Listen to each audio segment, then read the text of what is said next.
I was interested really in something that seemed to me, on the one hand, a bleedingly obvious subject for investigative journalism, but one that hadn't been done, and that is Australian companies are the most numerous Western mining companies in Africa. And yet, unlike the constant reporting we hear on Chinese companies and even Canadian companies, there was a complete lack of any deep analysis of what these Australian companies were up to. My name's Will Fitzgibbon, and I'm a reporter with the International Consortium of Investigative Journalists. I'm Eleanor Bell. I'm the multimedia editor at the Centre for Public Integrity, and we were fortunate enough through funding provided by the Pulitzer Centre for Crisis Reporting to travel to Africa.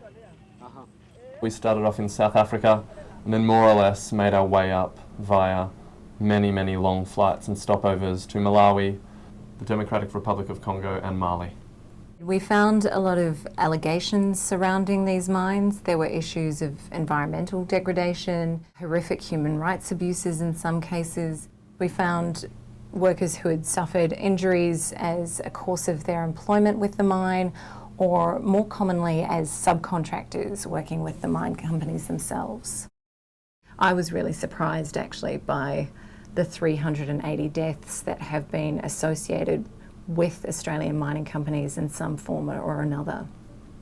Mining companies are often very powerful, wealthy and influential companies. And so what we were doing in Africa really was giving the other side of the equation a chance to speak.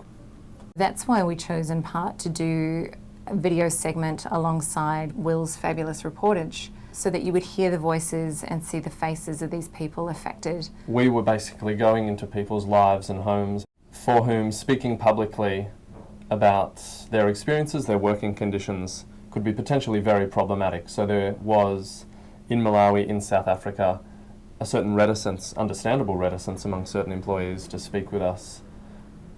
Because once we go home, back to America, these people still have to live next to the mine, they might lose their job. They're incredibly brave to speak to us, and we're very clear about the fact that this will be seen by their company and there could be these repercussions, but they still speak out because they feel that their voices aren't being heard anywhere else. There were a number of challenges in producing these stories.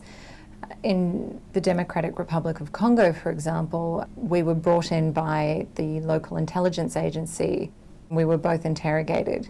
We were assigned a minder for the remainder of our trip there, which meant that we had to conduct our interviews in secret. The fatal extraction investigation, in many ways for me, is the tip of an iceberg of a much larger problem. That is, we chose to identify something, fatalities, that is measurable and is shocking in its human toll.